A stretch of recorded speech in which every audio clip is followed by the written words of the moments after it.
$187,450. That's the number that showed up on a credit report I didn't ask for, tied to an account I never opened, for a house I didn't own, secured against equity that was supposed to be my daughter's college fund.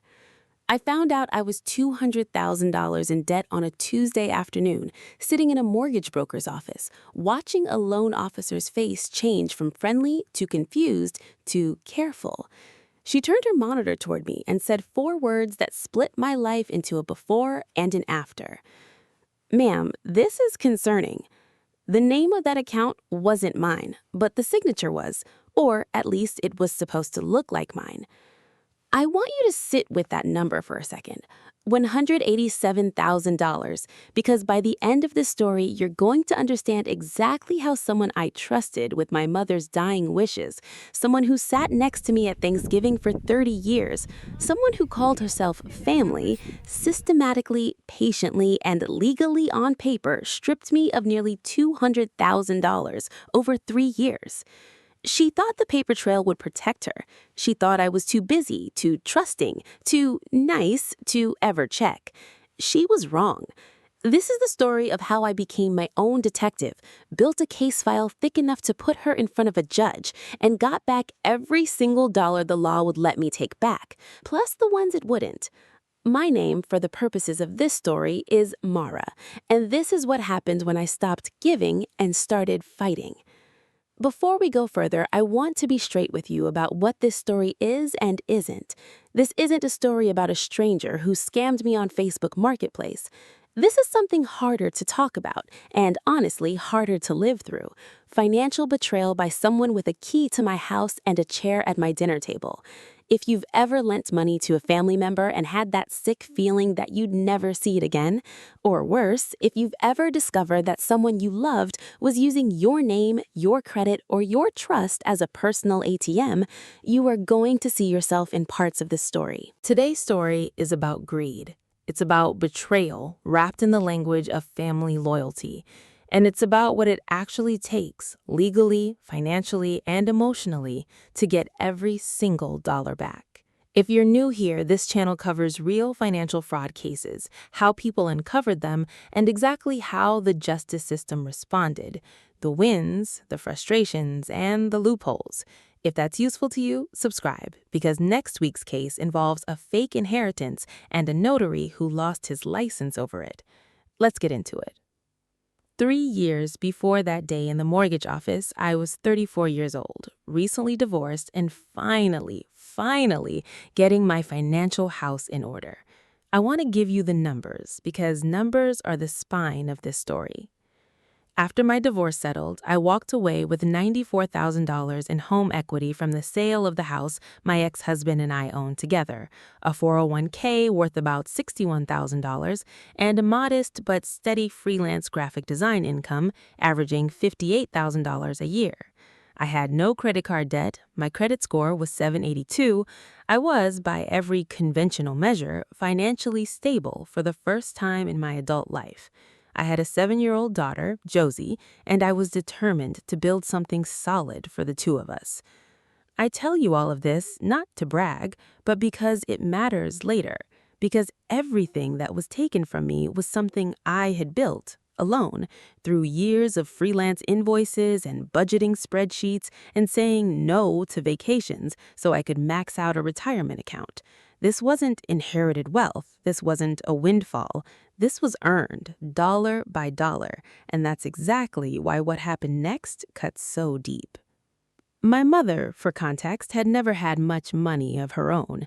She'd worked as a school administrative assistant for 31 years, retired on a modest pension, and owned a small 3-bedroom house that she'd paid off 2 decades earlier, worth maybe $145,000 by the time her diagnosis came. That house and roughly $22,000 in a savings account represented essentially her entire estate. She was not a woman with hidden wealth or a trust fund waiting to be unlocked. Whatever was going to fund her care in her final years was going to have to come from her children, and both Renee and I understood that from the beginning, in the abstract, long before either of us understood what that would actually require in practice. My half-sister, Renee, was 11 years older than me. We shared a father and grew up in different households. She'd been raised primarily by our dad and his first wife, and I'd grown up with our mom. We weren't close as kids. We became close, or what I thought was close, in our 30s, mostly through our mother, who by that point was 78 and had just been diagnosed with vascular dementia.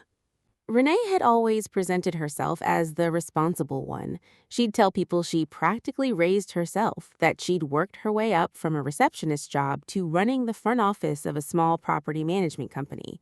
She drove a leased Lexus. She posted vacation photos from Cabo and Nashville. On paper, and definitely on Instagram, Renee looked like a woman who had it together. What I didn't know, what none of us knew, was that underneath the leased Lexus and the Cabo trips was a woman who had been quietly bleeding money for years into something she never talked about. I'll get to what that something was later, because it becomes the twist that reframes this entire story. But at the time, all I saw was a competent, warm, generous older sister who showed up. And she did show up. That's what made this so hard to see coming. When our mother's dementia diagnosis came in, Renee was the one who flew in on 48 hours' notice. She sat through the neurologist appointments. She cried with me in a hospital hallway. She said the words every guilty, overwhelmed adult child wants to hear. "I've got this. You don't have to carry this alone." That sentence, "you don't have to carry this alone," became the hook she used for the next 3 years. Financial predators, and I use that word deliberately because that's what a forensic accountant later told me Renee was, don't start by asking for $100,000. They start small. They start with something so reasonable you'd feel petty saying no. The first ask came 4 months after our mother moved into a memory care facility. Renee called me, voice tight, and said the facility's deposit, $4,200, had hit her account before her paycheck cleared, and could I front half of it, just for 2 weeks until her direct deposit landed. I sent $2,100 through Zelle that afternoon. She paid me back 19 days later, exactly as promised, with a text that said, "Thank you for trusting me, sis. I know I'm not always reliable, but I'm trying." That repayment mattered more than the loan itself. It was the down payment on my trust. Fraud investigators call this grooming through reciprocity. A small, real repayment early on is what makes the larger, unrepaid amounts later feel safe. I didn't know that term yet. I just knew my sister had done what she said she'd do, and that felt like proof. Over the following year, the asks grew, not in size but in frequency. $600 for a car repair, $1,100 for a gap between paychecks, $800 toward our mother's supplemental Medicare premium, which Renee said she'd been covering alone and just needed help this 1 month.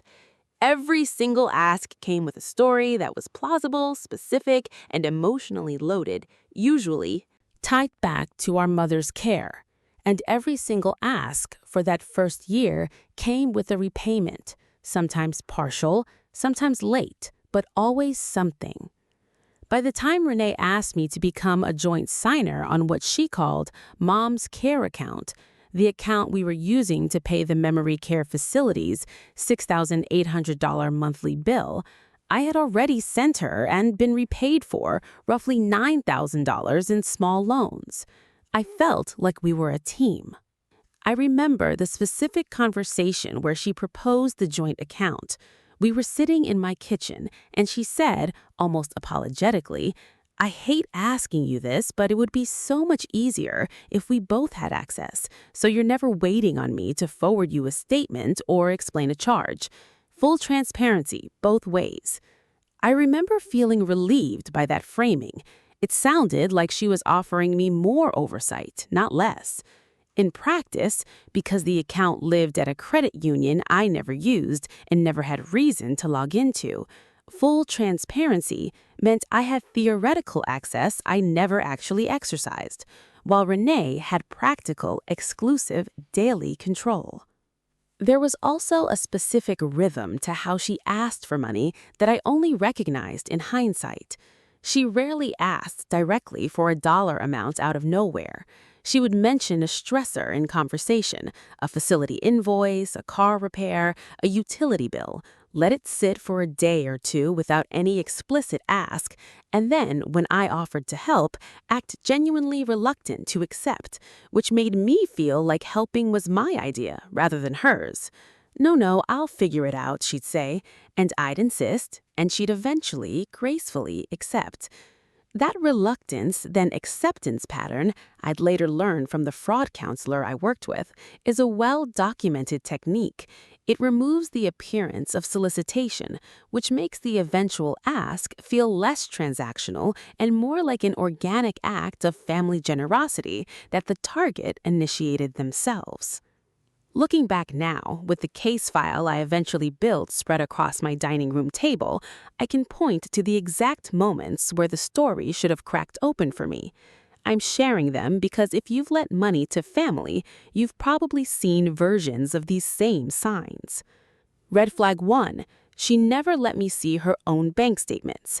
Every time I gently asked how her finances were doing overall, not accusingly, just out of sisterly concern, she'd deflect with humor.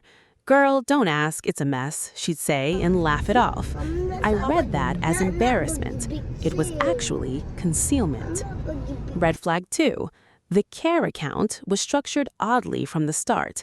Renee suggested we open it at a bank neither of us normally used, a regional credit union 2 towns over from either of us, and she was the one who filled out the paperwork to save me the trip. I signed where she told me to sign. I did not read every line. I trusted my sister. Red flag 3. She discouraged me from talking to our mother's facility directly about billing. She said she'd already handled it and that duplicate calls confused the staff. In reality, this meant she was the sole point of contact for an account that both our names were on. Red flag 4, and this one still makes my stomach turn. She started asking about my finances in ways that felt like casual conversation. How much was I planning to put down if I bought a house? Did I know my home equity limit? Had I ever looked into a HELOC, a home equity line of credit for renovations? At the time, this felt like normal sisterly chit-chat. In hindsight, and later confirmed by the forensic accountant I hired, this was reconnaissance. Red flag 5, she had access to sensitive paperwork through her role helping manage our mother's affairs, including at various points copies of my own identifying documents that I'd shared for entirely legitimate reasons, a copy of my driver's license I'd sent her so she could list me as an emergency contact at the memory care facility, a voided check I'd sent so the facility could set up autopay from an account I contributed to. Individually, each of those was a reasonable, low-risk thing to share with a sister helping coordinate a parent's care. Collectively, over time, they gave her more than enough raw material to convincingly forge documents in my name.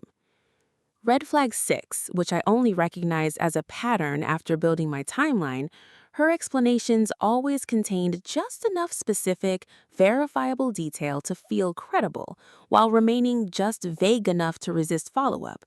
She'd name a real vendor, a real approximate dollar figure, a real sounding deadline, but when I'd ask a natural follow-up question like which specific invoice or which exact date, the conversation would smoothly redirect towards something emotional, usually related to our mother, before I ever got a hard answer.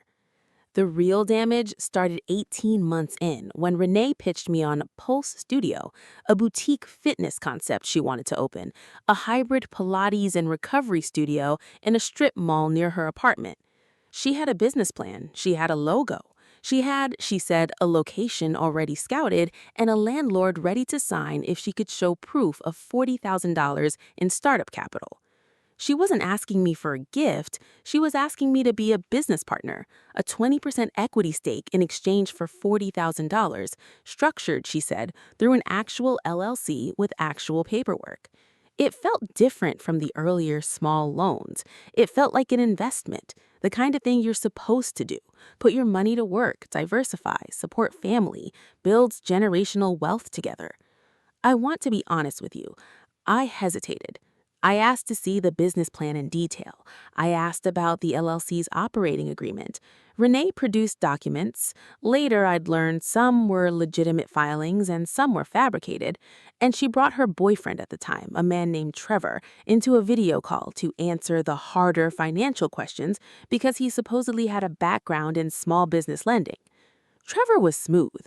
Trevor had numbers. Trevor talked about average revenue per member, churn rate, break-even timelines, language that sounded like it came from an actual business plan. Because some of it did, copied nearly word for word, I'd later discover, from a franchise prospectus for a completely different, unrelated fitness brand. On March 14th, I wired $40,000 from my investment account to the newly formed Pulse Studio Wellness, LLC. I signed an operating agreement listing me as a 20% minority member. Renee cried on the phone with me that night.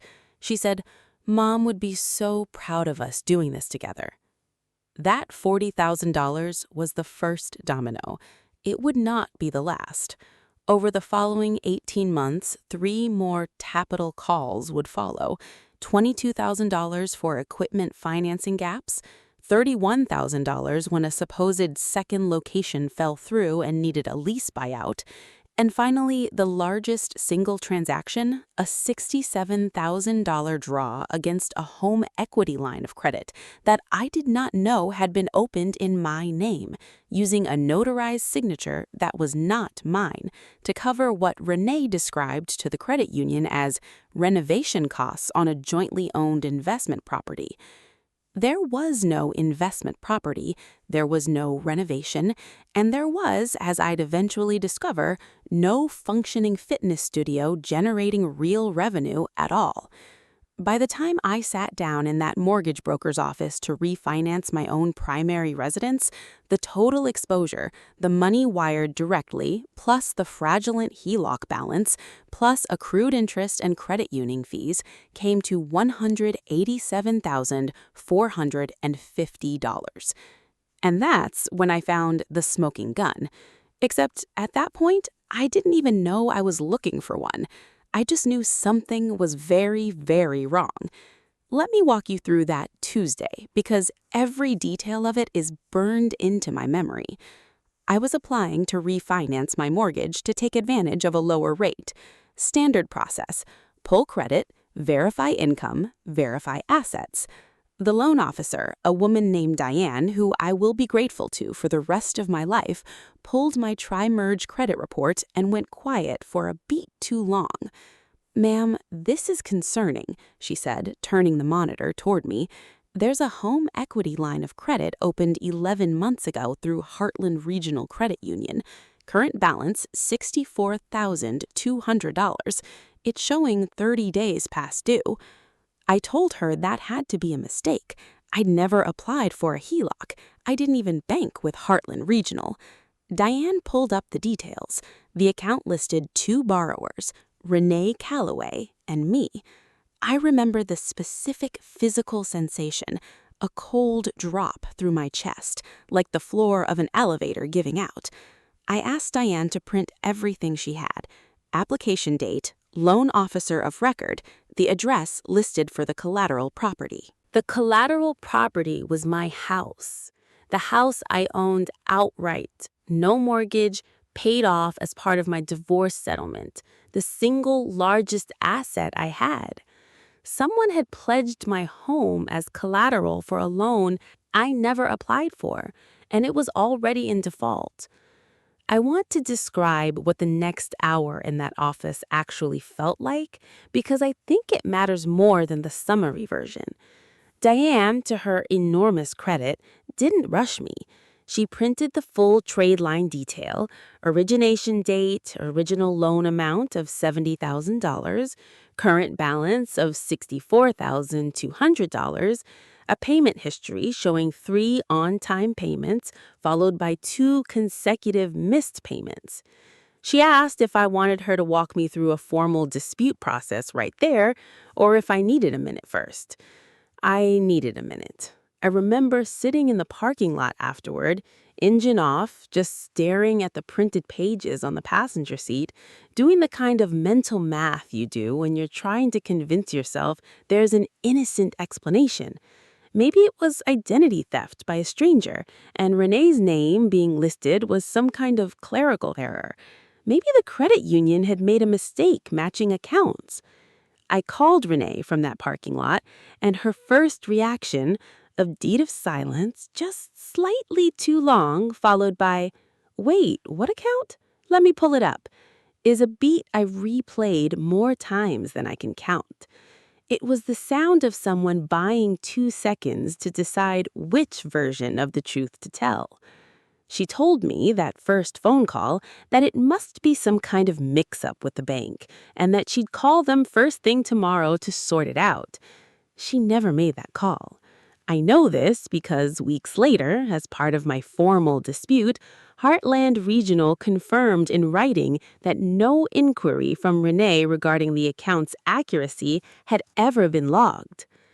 Once the shock started to settle into something more like resolve, I began doing what I now recognize as the single most useful thing anyone in this situation can do. I built a timeline before I confronted anyone further, rather than reacting emotionally in real time. I went back through 3 years of bank statements, Venmo and Zelle transaction histories, and text messages, and I built a literal spreadsheet with columns for date, amount, method, stated purpose, and whether the money had ever been repaid. Seeing 3 years of individually reasonable seeming transactions laid out in a single table in chronological order was its own kind of gut punch. The pattern was so obvious and aggregate that I felt almost embarrassed I hadn't seen it sooner. But that's precisely the point. Fraud, built slowly, transaction by transaction, is engineered to be invisible in real time and only becomes legible in hindsight once you force yourself to look at the whole picture at once instead of one favor at a time. I also began, quietly, reaching out to our mother's memory care facility directly, something Renee had always discouraged. The facility's billing office confirmed something that stopped me cold. The account had been 31 days past due twice in the preceding year, each time cured just before the facility's cutoff for a formal collections referral, using payments that, cross-referenced against my spreadsheet, appeared to trace back directly to money I had sent Renee for the care account. In other words, some of the money I believed was going straight to our mother's care had instead been used to cover gaps that existed because other money, my money, had been diverted elsewhere first, then hastily backfilled at the last possible moment to avoid the facility noticing a problem. Over the following 6 weeks, working nights after Josie went to bed, I started building what I eventually called, half joking and half serious, the Renee file. I want to walk you through what I found because the scale of it took my breath away in stages. Every time I thought I'd found the bottom, there was another floor beneath it. Financially, the damage broke down like this: $40,000 direct wire transfer for the initial Pulse studio investment, $22,000 second capital call, $31,000 third capital call, the lease buyout that never happened, $64,200 fraudulent HELOC balance secured against my home, opened without my knowledge, $6,150 in accrued interest, late fees, and credit union penalty charges on that HELOC, $9,000 in earlier small loans that, once I re-examined the pattern, I now believe were never really about our mother's care at all, but a test, a way to establish trust and repayment patterns before the larger theft began. Total, $172,350 in principal, ballooning to $187,450 once you factored in the interest and fees actively accruing on the fraudulent HELOC by the time I discovered it. Emotionally, the damage was harder to put a number on, but I'll try to describe it. I stopped sleeping through the night. I found myself rereading old text messages from Renee, searching for the exact sentence where I should have known. I felt a specific, humiliating kind of grief, not just for the money, but for the version of my sister I had believed in. I had told friends how lucky I was to have her back in my life. I had let my daughter call her Aunt Renee and spend weekends at her apartment. Every good memory now had a second, sick meaning underneath it. Relationally, the damage rippled outward. My mother, in her declining state, still asked about Renee constantly, and I had to decide every single visit how much of this to shield her from. My ex-husband, who I now had to loop in because our daughter's college fund had been used as informal proof of assets on some of the loan paperwork Renee filed, was understandably furious. Extended family split into camps before I had even filed a police report. Some relatives assumed I was exaggerating because Renee, ever the performer, got ahead of the story and told people I was having a breakdown and turning something small into a soap opera. I want to be clear that I did not go straight to lawyers and law enforcement. I tried, first, to handle this the way you'd hope a family could handle something like this, directly, with the person who did it. I called Renee the same night I left Diane's office. I asked her, calmly, to explain the HELOC. She told me it was a formality, that Trevor had suggested it as a bridge loan for the studio, that she'd meant to tell me and just hadn't found the right moment, that she was going to pay it off within the month once a new client contract closed at the studio. I asked to see the studio's books. She said her accountant was reorganizing everything and would send them soon. I asked for Trevor's contact information since he'd apparently co-signed some of the loan paperwork discussions. She said they'd broken up and she didn't have a current number for him. Every question I asked was met with a plausible-sounding delay. Nothing was ever quite available yet. The accountant was always about to send something. The revenue report was always one more week out. I gave her 3 separate windows, 2 weeks, then 30 days, then a final 45-day window to produce real documentation and a real repayment plan. She missed all 3. I want to share the specific conversation from the end of that second window, the 30-day mark, because I think it captures the exact texture of what it's like to confront someone who has spent years perfecting a specific kind of plausible deflection. I called her on a Sunday evening. I told her I needed the studio's financial statements by end of week or I was going to involve an attorney. There was a pause, and then she said, "Wow, an attorney against your own sister. Do you know how that's going to look to Mom, to the rest of the family if this gets ugly?" I said I didn't want it to get ugly. I said I just wanted to see real numbers. "I have been drowning trying to keep this business alive for both of us," she said. "And the second I hit a rough patch, you're threatening to lawyer up? Do you know what that does to me? After everything I've done for Mom, for you, for Josie?" I remember sitting with the phone against my ear, feeling something shift in my chest. Not doubt about the facts, but the old familiar pull of guilt that had worked on me for 2.5 years. Renee was very good at converting my legitimate financial question into a referendum on my character as a sister. It took real, deliberate effort to hold on to the plain fact underneath the emotional noise. I had asked a simple question: where is my $40,000? And where is my sister's signature on a loan I never signed? And I had not received an answer. By the third and final window, 45 days later, her tone had shifted from wounded to defensive. "You're really going to do this to Mom right before the holidays?" she said, which told me more clearly than anything else could have that she understood exactly what this was, even as she continued to frame it as an attack on our mother rather than a request for accountability. Here's what I didn't understand yet, but would piece together over the following months. Renee hadn't been improvising. She'd been running a structured concealment operation, and once I saw it laid out, I genuinely understood why she thought she'd get away with it. She used a credit union I had no existing relationship with. Heartland Regional had no other accounts tied to me, meaning I had zero reason to log in and casually notice activity. Most fraud gets caught because someone checks an account they already use. She picked the one financial institution where I'd have no organic reason to look. She controlled the mail. Because the HELOC's mailing address was listed as her apartment, a detail the credit union apparently didn't flag closely enough during verification, which became a major point in my eventual complaints against them. Every statement, every past due notice, every piece of paper that could have tipped me off went straight into her hands. She used a notary in her building's leasing office who, it would later come out, notarized several documents without properly witnessing the actual signature, a violation that cost that notary her commission once the state notary regulatory office investigated. She kept the LLC alive just enough to be plausible. Pulse Studio Wellness LLC had a real state filing, a real, tiny, sporadically updated Instagram account, and had actually operated out of a rented space for about 4 months before quietly going dark.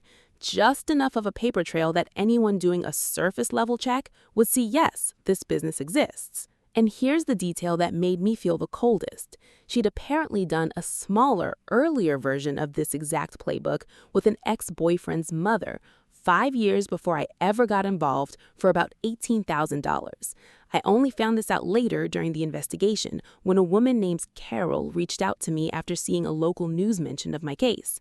Carol's story matched mine in almost every structural detail: the trust building, the small early loans, the reasonable reason for repayment delays, the eventual 6-figure ask dressed up as a business opportunity. I wasn't the first. I was just the most expensive. I want to back up for a moment because I've come to believe that understanding how a con like this actually works requires more than a highlight reel of red flags. It requires understanding the texture of daily life while it's happening, the ordinary Tuesday phone calls, the family group text, the small kindnesses that made the larger deception invisible. For most of that first year, Renee and I talked almost every day. Not about money, that's important to understand. Most of our conversations were about nothing in particular. She'd send me a photo of Josie's artwork that Josie had mailed her. She'd call to vent about a difficult coworker. She remembered my daughter's soccer schedule better than some of my actual friends did. She showed up, physically, to 2 of Josie's games that fall, cheering louder than anyone in the stands. I've talked to a fraud counselor since all of this happened, something my attorney recommended and something I'd recommend to anyone going through a similar betrayal. And she explained that this is, unfortunately, textbook. The most effective long con operators, whether they set out to be con artists or, like Renee, backed into it out of desperation, don't perform closeness. They build real closeness and then exploit the very real trust that closeness generates. That's what made this so much harder to see than a stranger scam. There was no moment where I could point to a mask slipping because for most of it, there wasn't a mask. There was a real relationship being used as a tool. Our mother's decline gave Renee's requests a kind of moral cover that made questioning them feel almost unseemly. Who wants to nickel and dime their sister over a few $100s when their mother is losing her memory in a care facility 40 minutes away? Every request was wrapped in the language of shared grief and shared duty, and every request I met reinforced, in my own mind, the story I wanted to believe, that Renee and I, after decades of distance, had finally become the sisters our mother always wished we'd be. There's a particular memory I keep returning to. It was a Sunday in October, about a year into all of this, and Renee had driven up unannounced with a box of our mother's old photographs she said she'd found while cleaning out a storage unit. We sat on my kitchen floor for 3 hours, sorting through pictures of our mother as a young woman, before either of us existed in her life. Renee cried. I cried. She said, "I used to think I missed out by not growing up with you. I don't feel that way anymore." I believed every word of that sentence. I still, in a strange way, believe she meant it in that exact moment, even knowing what I know now about what she was simultaneously doing to my finances. That's the part people don't always understand about betrayal by someone close to you. It's rarely a single, continuous lie. It's often a real relationship and a real theft running in parallel, and the person living both truths may not experience them as contradictory the way you would from the outside. I also want to walk you through the Pulse Studio pitch meeting in more detail because I think the mechanics of it are instructive for anyone who might be approached with a similar family investment opportunity someday. Renee scheduled the call for a Thursday evening after Josie was in bed, which, in retrospect, I recognize as deliberate. I was tired, relaxed, and in family time mode, not due diligence mode. She opened by thanking me for even being willing to hear this out, which had the effect of making me feel like the meeting was a favor I was doing her, rather than a financial decision I should be scrutinizing on my own terms. Trevor's segment of the call lasted about 25 minutes. He shared his screen and walked through a slide deck with unit economics, cost per member acquisition, projected monthly recurring revenue, a break-even timeline of 14 months. He cited a membership retention rate of industry standard 68%, a specific enough number that it sounded researched. It wasn't until Priya, my forensic accountant, later ran that exact phrase through a search that we discovered it had been lifted, nearly verbatim, from a franchise disclosure document for an entirely unrelated national gym chain, a document that's public record and therefore easy to lightly plagiarize and hard for a layperson to catch in the moment. I asked, at the time, what happened to my $40,000 if the studio failed. Renee answered before Trevor could, saying, "That's why we're doing the LLC properly. You're protected. It's not just cash changing hands." That sentence, "you're protected," did a lot of work. It sounded like the language of someone who had thought through liability and structure. In reality, the operating agreement I signed had no capital protection clause, no priority repayment terms in the event of dissolution, and, as I discovered during the investigation, was never actually amended with the Secretary of State to reflect my membership interest at all. And that's when I found the smoking gun, a folder buried in my own email archive that I'd forgotten I had, the original PDF of the HELOC application, which the credit union finally sent me after I formally disputed the account.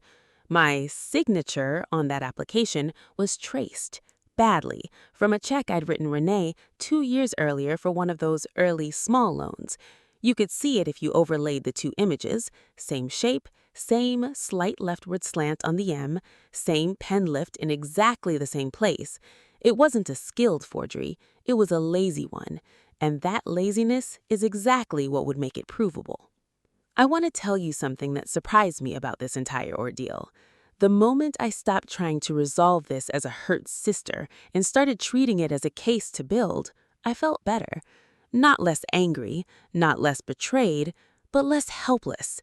Purpose does that. I started a spreadsheet. I know that sounds unglamorous for a moment I'm describing as becoming a detective, but that spreadsheet became the backbone of everything that followed. Every transaction, every text message timestamp, every phone call, cross-referenced by date, amount, and category. Verified legitimate, disputed, fraudulent. I pulled 3 years of bank statements from my own accounts.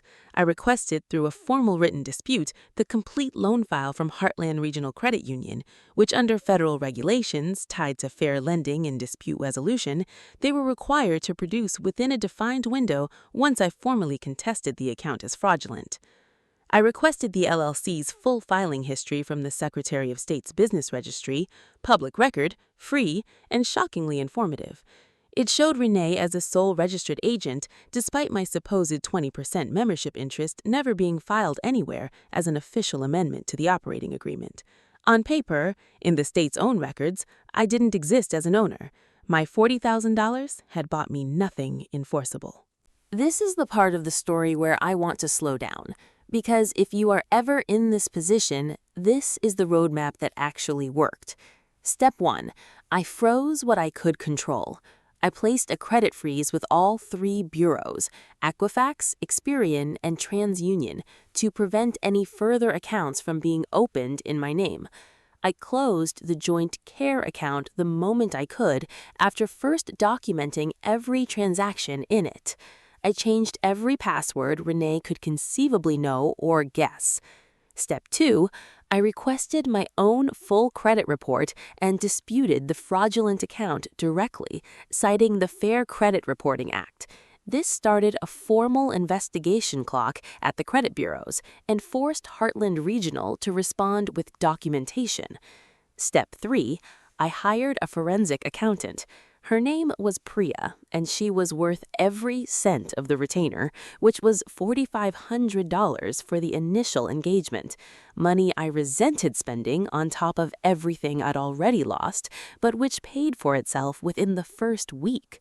Priya traced the LLC's actual bank account activity, which I was legally entitled to as a claimed member once I had an attorney formally request it, and found that of the $40,000 initial investment, only about $11,000 had ever gone toward anything resembling business expenses: a partial month of rent, some secondhand Pilates reformer equipment, a business license fee. The rest, roughly $29,000, had moved out within 10 days in transfers to a personal account and then out again in smaller withdrawals and payments to what Priya's report labeled, dryly, as non-business purpose vendors. Step 4. I found Carol. Or rather, once I posted carefully, factually, in a local community forum asking if anyone had done business with Pulse Studio Wellness LLC, Carol found me. Her account of being defrauded 5 years earlier, involving a strikingly similar pattern, became a critical piece of corroborating evidence. Not enough on its own to prove my case, but enough to establish what prosecutors later called a demonstrated pattern of conduct. I want to tell you a little more about Carol, because talking to her was one of the most surreal experiences of this entire ordeal. She was the mother of a man Renee had dated for about 2 years in her late 20s, well before I'd reconnected with Renee as an adult. Carol had lent Renee $18,000 to help bridge a supposed down payment on a condo Renee and her son were going to buy together. Money that was framed, almost identically to my own experience, as a temporary gap between paychecks that kept growing into something larger. The relationship with Carol's son ended before the money was ever repaid, and Carol told me she'd eventually written it off, telling herself it was a hard, expensive lesson about lending money to a partner's family, rather than a crime worth pursuing.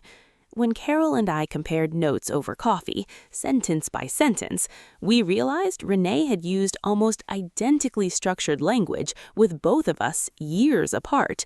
The same phrase, nearly verbatim, about not wanting to carry this alone, the same pattern of a small, reliably repaid loan establishing trust before a much larger, never repaid ask. Hearing my own experience reflected back at me in a stranger's voice was disorienting in a way I hadn't expected. It made the whole thing feel less like a uniquely personal betrayal and more like what it actually was, a repeatable method refined over time that happened to be aimed at me next. Priya's forensic accounting report deserves its own explanation because I think people underestimate what a forensic accountant actually does versus a regular bookkeeper or CPA. Priya didn't just total up numbers, she traced the flow of funds, following each dollar from the moment it left my account through the LLC's bank account and out the other side, categorizing every outbound transaction by apparent purpose and flagging anything that didn't match a legitimate business expense. Her final report was 31 pages, with bank statement excerpts as exhibits, and it became one of the single most persuasive documents in both the criminal referral and the civil case, precisely because it was an opinion. It was a documented dollar-by-dollar accounting of where my money had actually gone, in a format both a detective and a judge could follow without needing any specialized financial background themselves. Step 5. I got a real estate title search done on my own home to confirm exactly what lien, if any, had actually attached. This is a step a lot of people skip, and it matters. I needed documented proof of what claim, if any, existed against my property, both for my own peace of mind and for the civil suit ahead. Step 6. I requested the notary's journal entry for the day the HELOC application was supposedly witnessed and signed. Most states require notaries to maintain a physical or electronic journal logging every document they notarize, including the date, the type of document, and often a thumbprint or signature sample from the person appearing before them. The notary's own journal entry for my supposed appearance that day contained no thumbprint, an irregularly formatted signature line, and, most damningly, a timestamp that placed the notarization during a Tuesday afternoon when my own calendar, phone location history, and a client Zoom call recording all placed me at my desk, 40 minutes away, in a meeting that had nothing to do with any loan application. That single, boring administrative record, a notary journal entry, turned out to be one of the most airtight pieces of evidence in the entire case, precisely because it was objective and time-stamped in a way that no amount of persuasive storytelling could talk around. I hired an attorney who specialized in financial fraud and family-related civil litigation, a decision I want to specifically recommend to anyone in a similar position. A general practice attorney is not always equipped for the specific mechanics of forged loan documents and LLC fraud. She helps me file 3 parallel tracks because financial fraud cases like this often require attacking on more than one front simultaneously. The criminal track.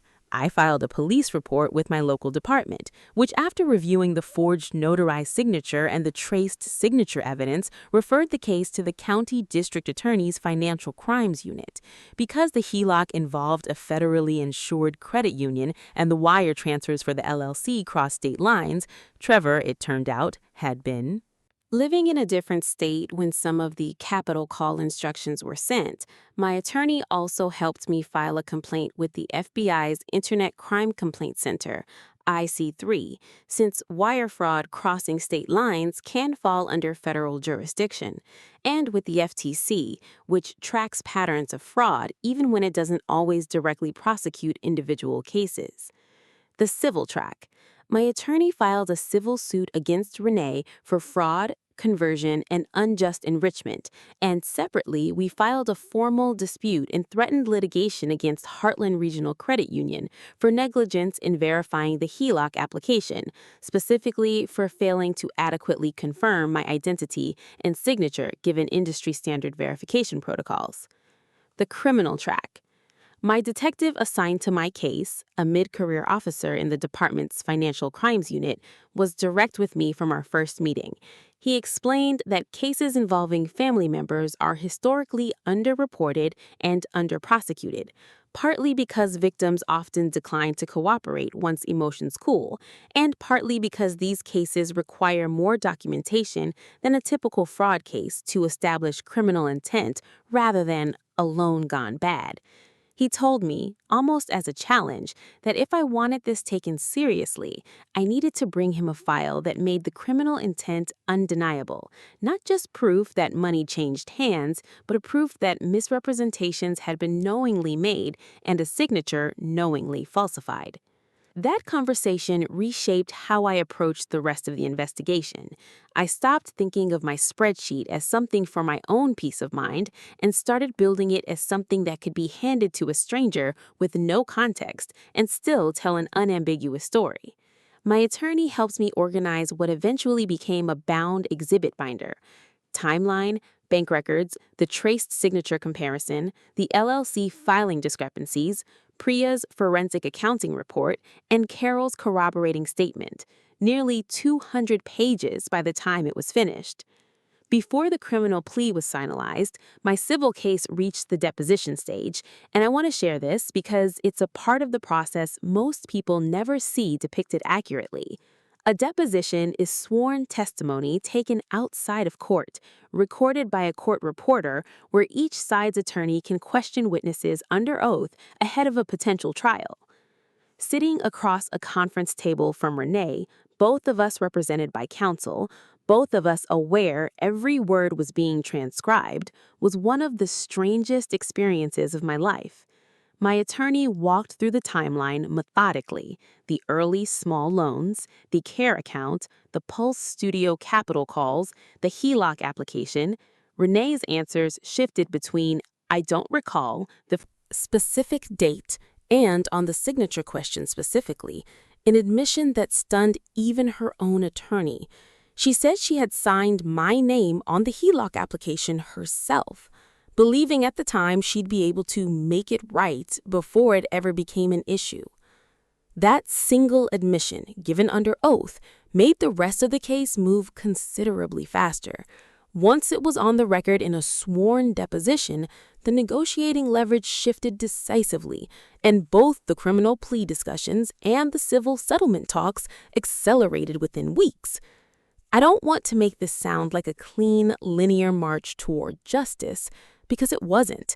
There were moments I thought Renee was going to walk away clean, and I want to share two of them honestly.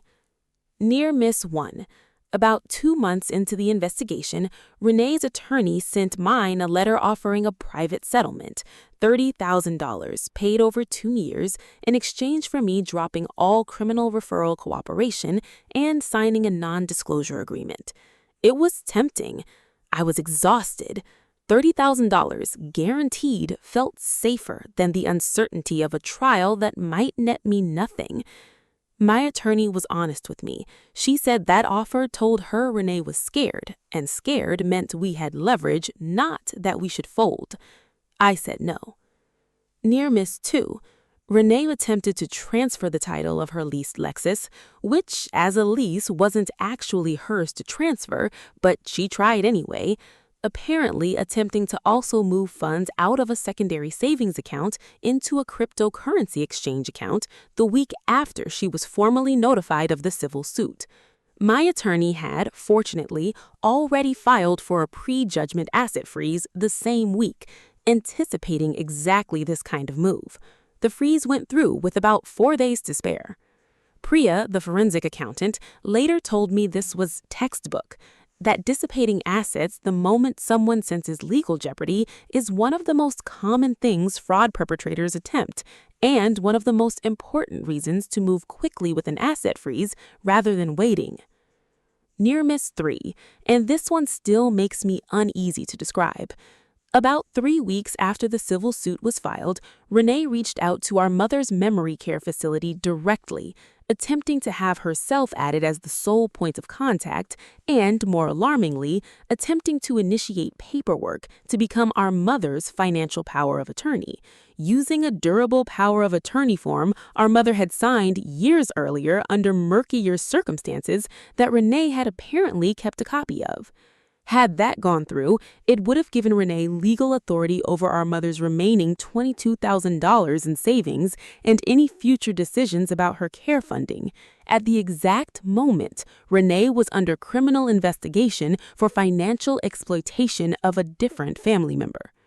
The facility's administrator, to her credit, flagged the request as unusual given the ongoing legal proceedings she'd become aware of through our billing conversations, and held it pending my attorney's involvement. We were able to petition the court for an emergency conservatorship review, which resulted in a neutral third-party fiduciary being appointed to oversee our mother's remaining finances instead, an outcome that frankly should have been in place from the very beginning, for both of our sakes. Near miss 4.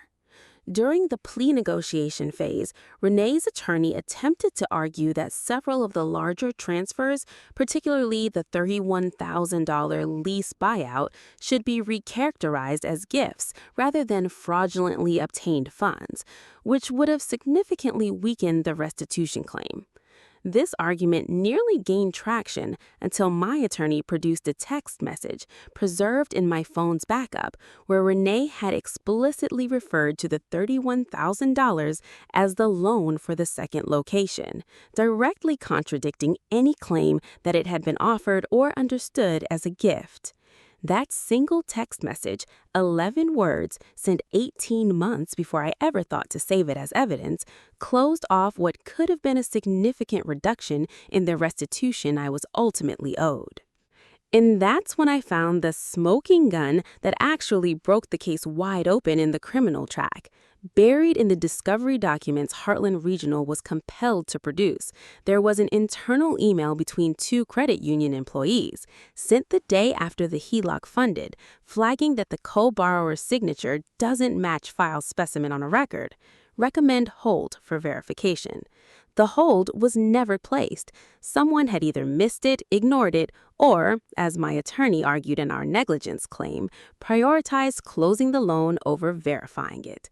That single internal email became Exhibit 14 in my civil case against the credit union, and it's a big part of why they eventually settled rather than let it reach a jury. 14 months after that Tuesday in Diane's office, it all came to a head on three separate fronts. Criminally, Renee was charged with forgery, identity theft, and financial exploitation. The identity theft and forgery charges carrying real weight because of that traced signature and the notary violation. Facing the evidence Priya and my attorney had assembled, including the pattern testimony from Carol's earlier similar experience, Renee's criminal attorney negotiated a plea. She pled guilty to forgery and financial exploitation of a family member, a charge that, in our state, exists specifically because financial abuse within families is common enough to warrant its own statute. She was sentenced to 18 months with all but 60 days suspended in exchange for 5 years of probation, a restitution order, and a permanent restraining order preventing her from opening any financial account in my name or my daughter's name. Restitution was ordered at $187,450, the full principal and accrued interest payable through a structured payment plan enforced by the probation department, with automatic wage garnishment from her employment as the default mechanism if she missed a payment. I want to explain how a restitution order like this actually functions mechanically, because it surprised me how much ongoing effort it requires even after a favorable outcome. Restitution isn't a lump sum that magically appears, it's a court-supervised payment plan, in my case, set at a minimum of $1,450 per month, calculated based on Renee's income and reasonable living expenses as reviewed by the probation department. If a payment is missed, the probation officer is notified automatically, and repeated missed payments can trigger a probation violation hearing, which carries the real possibility of the suspended portion of her original sentence. 18-month sentence being activated. That structure gave the restitution order real teeth. It wasn't simply a number on a piece of paper. It was backed by the threat of actual incarceration if she stopped paying, which is precisely the kind of enforcement mechanism that a private and formal repayment agreement between family members could never have provided. Civilly, my suit against Renee resulted in a judgment for the same amount, which mattered because a civil judgment gave me additional collection tools beyond the criminal restitution order, including the ability to pursue a judgment lien against any future property she acquired and to garnish additional income streams beyond what the criminal restitution order alone covered. Against Heartland Regional Credit Union, we settled before trial. They agreed to pay $64,200, fully covering the fraudulent HELOC principal, directly to correct my credit report and release any claim of lien against my home, plus an additional $18,000 in recognition of their negligence in their verification process, without either side admitting fault as part of the settlement terms, which is standard in these agreements. Here's where the numbers actually landed, because I promised you specifics and I intend to deliver them. $64,200 recovered directly from Heartland Regional Credit Union settlements, plus $18,000 in additional settlement compensation from the credit union's negligent settlement. The Lexus, once her lease was terminated for default and the vehicle was voluntarily surrendered, had no equity to recover. It was leased, not owned. But its surrender ended a monthly expense that had been eating into her ability to pay restitution, which mattered for the payment plan going forward. $22,000 recovered relatively quickly through the asset freeze on her secondary savings account, seized as partial restitution. The remaining balance, approximately $83,250, is being recovered through the court-ordered structured restitution plan, with wage garnishment as the enforcement mechanism. As of the most recent accounting, roughly 40% of that remaining balance has been paid, with the rest scheduled over the coming years under the probation department's supervision.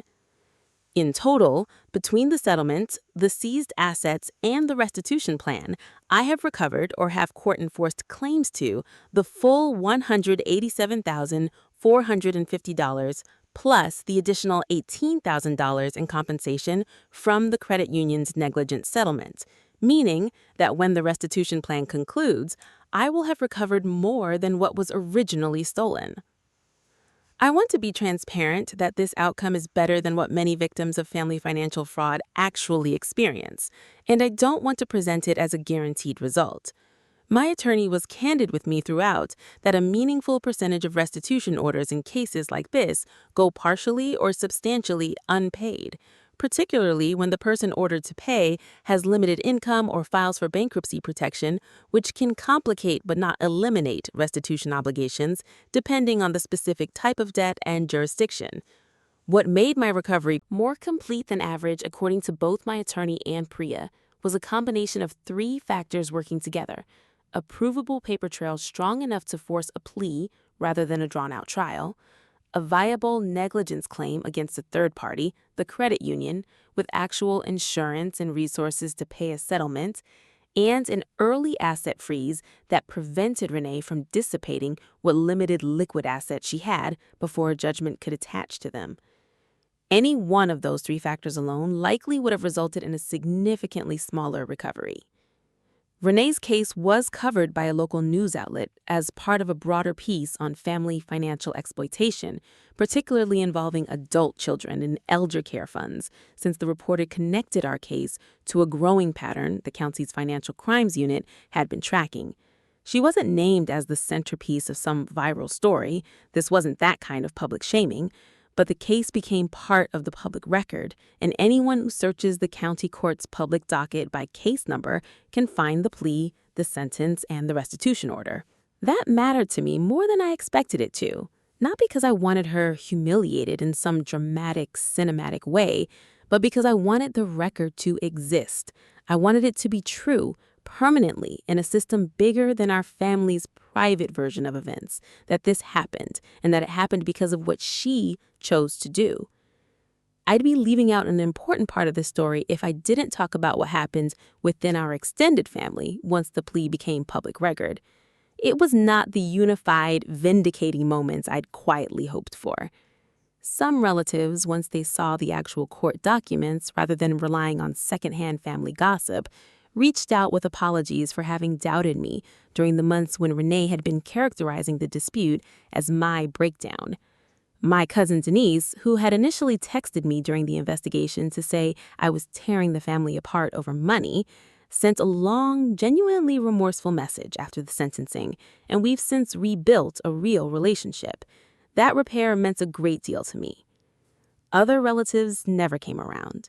My aunt, Renee's father's sister, maintained until the end that this was a private family financial disagreement blown out of proportion by lawyers, despite the forged signature and the guilty plea sitting in the public record for anyone to review. I've had to make peace with the fact that some people will choose the version of events that costs them the least emotionally, regardless of what the documented facts actually show. That's a harder kind of lost than the money ever was, not because I need everyone's validation, but because it clarified permanently which relationships in my extended family were built on genuine trust and which were built on convenient silence. My relationship with Renee, as you'd expect, has not been repaired, and I don't anticipate that it will be, at least not in any form resembling what we had before. She completed her jail time, remains on probation, and continues her restitution payments, which I track through the same court-supervised system that enforces them. We have had no direct contact since the sentencing hearing, aside from a single brief email exchange regarding our mother's care coordination conducted entirely through our respective attorneys. Financially, between the settlement and the restitution payments received so far, I'm not just whole, I'm ahead of where I would have been once the full restitution plan concludes. But I want to be honest that the number was never really the hardest part to recover. I want to describe the sentencing hearing itself briefly because I think people imagine these moments as more cinematic than they usually are. There was no dramatic outburst, no tearful reconciliation, no moment where the courtroom gasped. It was quiet, procedural, almost anticlimactic. A judge reading terms into the record, Renee standing beside her attorney in a gray blazer, answering "Yes, Your Honor" to a series of questions confirming she understood the plea she was answering. I was permitted to read a victim impact statement before sentencing, which is a right available to victims in most state criminal proceedings, and which I'd encourage anyone in a similar position to exercise, even if it feels uncomfortable. I didn't focus on the dollar figure in my statement. I focused on the 18 months of daily phone calls that I now have to re-examine for what was real and what was calculated, and on the fact that my daughter still occasionally asks when she'll see her aunt again, a question I don't yet know how to fully answer for her. The judge referenced my statement directly when explaining the restitution terms, which felt in a small way like being heard by something larger than our family's private version of events. Emotionally, recovery has been slower and less linear than the financial recovery. I went through a period of intense hypervigilance, checking my accounts multiple times a day, unable to fully trust that the freeze and the monitoring were actually working. A financial therapist, a real credentialed specialty that exists specifically for people recovering from money-related trauma, helped me work through what she called betrayal-specific financial anxiety, distinct from general anxiety about money because it's rooted in violated trust rather than scarcity itself. That distinction mattered to me.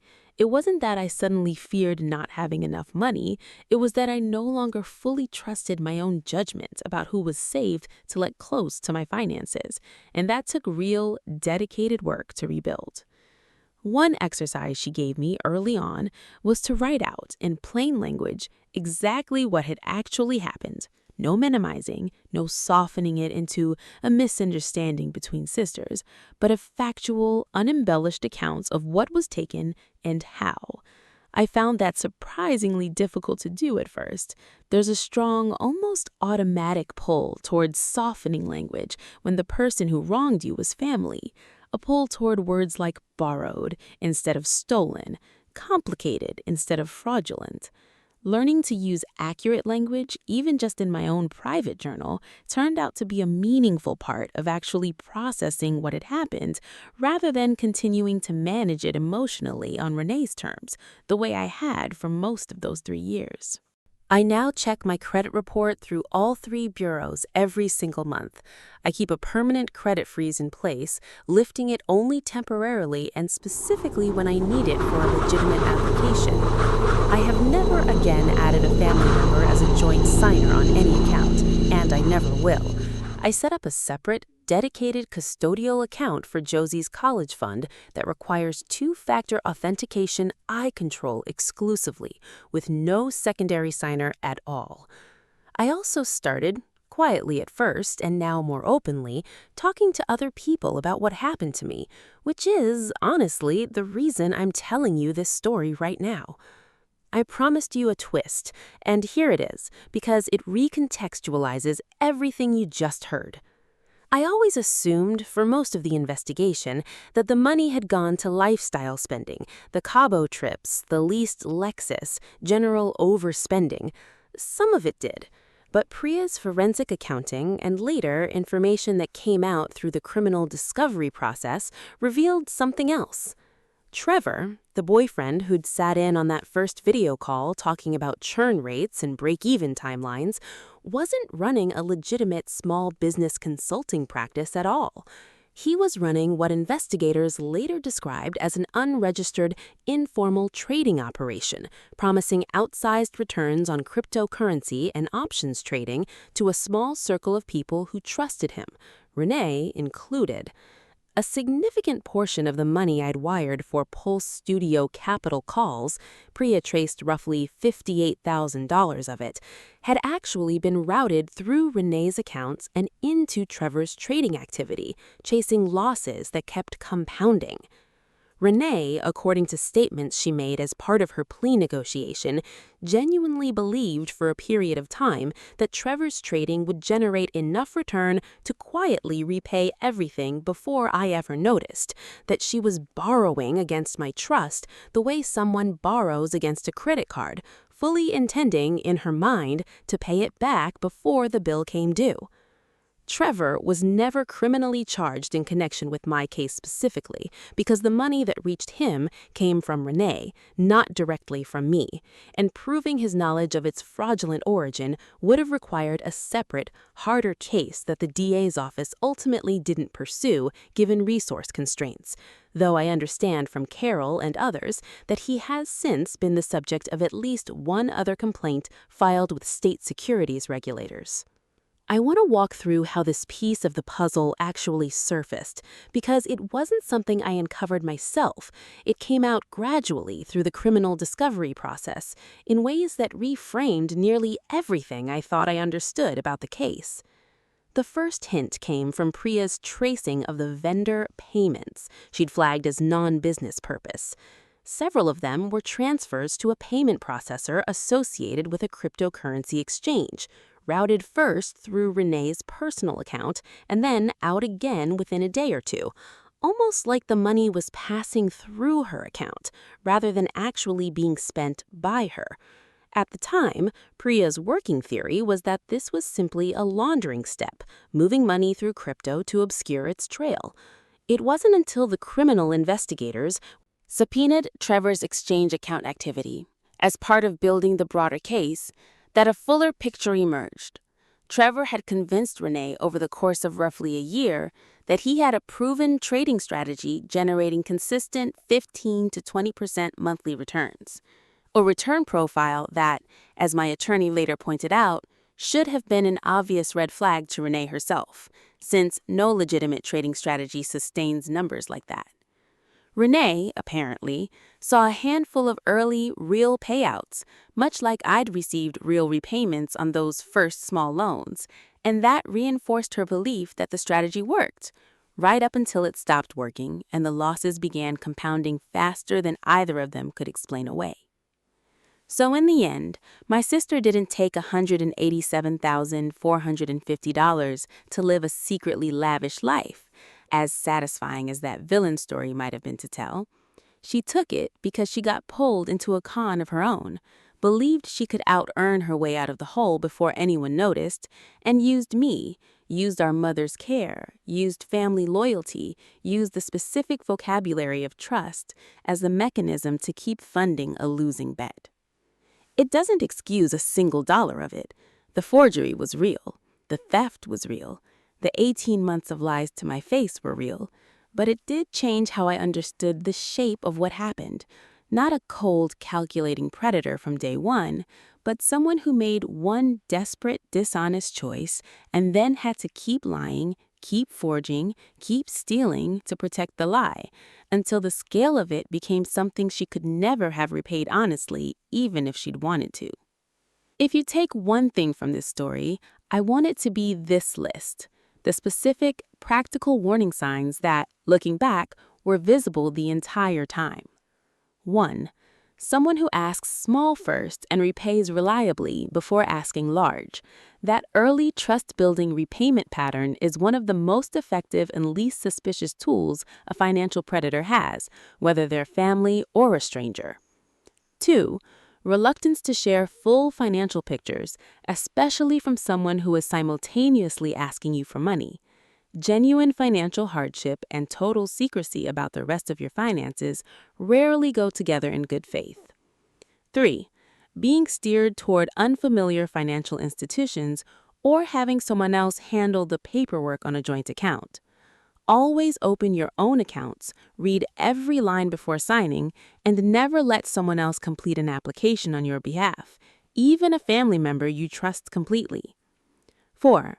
Casual, repeated questions about your specific assets, your home equity, your retirement balances, your credit limits, especially from someone who is also separately asking you for money. 5. Investment opportunities that come bundled with urgency and a trusted personal relationship as the primary reason to say yes, rather than the deal itself standing on its own financial merits.